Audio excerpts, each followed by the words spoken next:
প্রথম দিন থেকে অস্বীকার করলেও আজ সন্দেশখালীর ঘটনা স্বীকার করে নিলেন মুখ্যমন্ত্রী মমতা বন্দ্যোপাধ্যায়। পদযাত্রা শেষে ভাষণে মুখ্যমন্ত্রী বলেন, কয়েকটি ঘটনা হতেই পারে।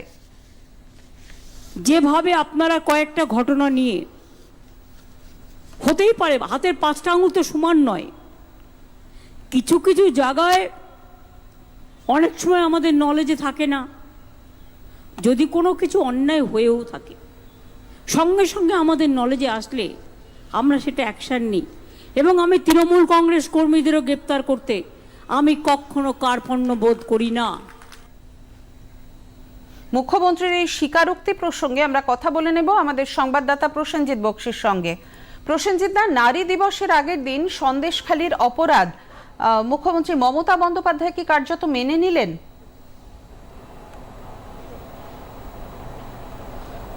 দেখো ইন্দিরা, একটা বিষয় মাথায় রাখতে হবে যে ঘটনা যেদিন শুরু হয়েছিল, অর্থাৎ ধরে নেওয়া যাক যে ফেব্রুয়ারি মাসের 6-7 তারিখ থেকে, মানে এই মহিলা উৎপীড়নের ঘটনাটা যেটা প্রকাশ্যে আসা শুরু করে, সেদিন থেকে যদি এই এক মাসের ঘটনাক্রম ধরা হয় আর মুখ্যমন্ত্রী মমতা বন্দ্যোপাধ্যায়ের বিভিন্ন সময়ের বিবৃতিগুলোকে যদি খেয়াল করা হয়, তাহলে দেখা যাবে যে তিনি কিন্তু ক্রমশ তার যে প্রথম দিককার স্ট্যান্ড পয়েন্ট ছিল সেখান থেকে সরতে বাধ্য হয়েছেন। প্রথমে উনি ঘটনাটাকে বলেছেন যে তিলকে তাল করা হচ্ছে, এরকম কোনো ঘটনা হয়নি। তারপরে তিনি বিধানসভার ভেতরে মূল অভিযুক্ত শেখ শাহজাহানের নাম করে তার পাশে দাঁড়িয়েছেন। আর আজকে এসে উনি বলছেন যে হাতের পাঁচটা আঙুল সমান হয় না।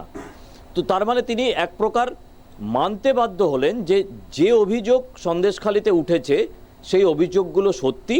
তিনি খবর পাননি, খবর পেলে তিনি হয়তো পদক্ষেপ করতেন, যেটা উনি বলেছেন যে তৃণমূলের কেউ হলেও আমরা ছাড়তাম না। তাহলে বিষয়টা যেটা দাঁড়ালো যে মহিলাদের আন্দোলনের কারণেই হোক অথবা জনরোষের কারণেই হোক, কোনো না কোনো জায়গায় মুখ্যমন্ত্রী তার অবস্থান থেকে সরতে বাধ্য হলেন এবং সন্দেশখালীর অপরাধ মেনে নিতে বাধ্য হলেন। আচ্ছা, আরেকটা প্রশ্ন আছে যে এই আসন্ন লোকসভা নির্বাচনে এই সন্দেশখালীর ঘটনা কি মহিলাদের প্রভাবিত করবে, কি কতটা প্রভাবিত করবে? একটা বিষয় সেটা হচ্ছে যে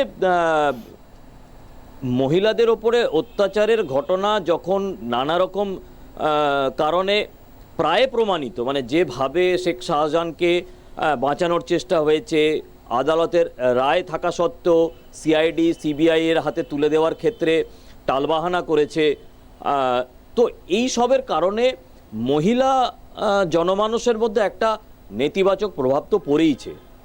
নির্বাচনের সময় তার কি প্রতিফলন ঘটবে সেটা বলা মুশকিল, কিন্তু এটা ঠিক যে সারা পশ্চিমবঙ্গের কোথায় কি হয়েছে জানি না, কিন্তু একটা বড় অংশের মহিলাদের মধ্যে একটা নেতিবাচক প্রভাব পড়েছে, যেটা মমতা বন্দ্যোপাধ্যায় অত্যন্ত তুখোড় রাজনীতি খাওয়ার কারণে তিনি বুঝতেও পারছেন না। সেই কারণে 10ই মার্চ দলের ব্রিগেড থাকা সত্ত্বেও তিনি 7ই মার্চ অর্থাৎ নারী দিবসের একদিন আগে পদযাত্রা করতে বাধ্য হলেন। তিনি এই কথাগুলো ব্রিগেড থেকেও বলতে পারতেন। তাই কোনো না কোনো জায়গাতে একটা প্রভাব তো আছে, কতটা পড়বে সেটা বলা মুশকিল ইন্দিরা। আচ্ছা, অনেক ধন্যবাদ প্রসেনজিৎ দাকে।